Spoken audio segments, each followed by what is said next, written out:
স্ত্রীকে কখনো মা বাপ সন্তান সন্ততির সামনে কোনো ভুল ত্রুটি হলে শাসন করবেন না। একা নিয়ে বুকে জড়িয়ে ধরে তার সমস্ত নেক কাজের স্বীকৃতি দিয়ে তারপরে বলবো যে এরকম একটা বিষয় আমি দুঃখ পাই নাই, তবে আমি চাই যে এটা তুমি কারেকশন করে নাও এবং আমি আল্লাহর দরবারে তোমার জন্য দোয়া করব।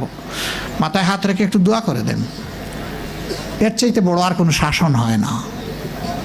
কিন্তু আপনি যদি মাকে খুশি করতে গিয়ে মায়ের সামনে তাকে ধমক দেন, তার ব্যক্তিত্বের উপর আপনি তীর ছুঁড়েছেন, আঘাত দিয়েছেন, সে ফুঁসে উঠবে। সে বলবে সব উজাড় করে তোমার এই সংসারে দিলাম, আজকে তুমিই না আমাকে এইভাবে বেইজ্জত করলে।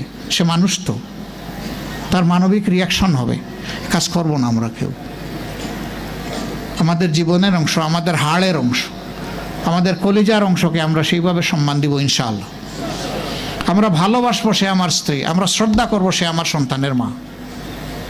স্ত্রী হিসাবে ভালোবাসা পাবে, মায়ের জাতি হিসাবে সে সম্মান পাবে।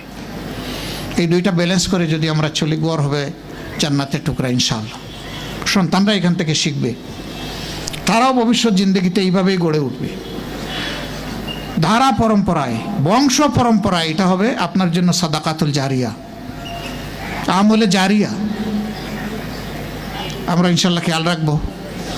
এখন থেকে আর কোনো ভাইয়ের ব্যাপারে, কোনো বোনের কাছ থেকে কষ্টের কথা ইনশাল্লাহ অ্যাটলিস্ট কোনো রুকনের ব্যাপারে আমরা শুনতে চাই না।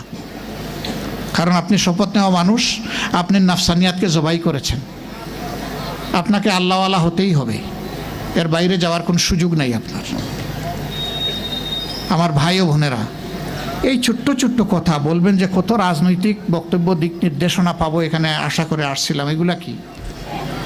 আমি সাহেব এই খুচরা খুচরা কথা এগুলা কেন বলছেন আমাদের? আমি এই খুচরা কথাগুলাকে আপনাদের জন্য যতটা জরুরি মনে করি, আমার নিজের নেক আমলের জন্য তার চেয়ে বেশি জরুরি মনে করি। এই যে এতগুলো হাজার মানুষকে, 4000-এর ঊর্ধ্বে ভাই বোনকে সাক্ষী রেখে যে কথাগুলো বললাম, আমার কথার সাক্ষী তো আপনারা হলেন, আর আমার কেরামান কাতিবিনও 2 জন হলো।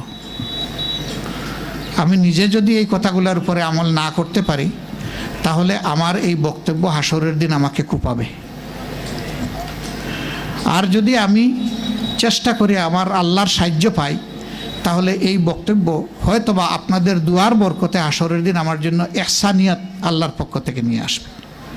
আমার জন্য দোয়া করবেন, আমি যেন এই বক্তব্যের উপরে আমল করতে পারি। আল্লাহ যেন আমাকে তৌফিক দান করেন।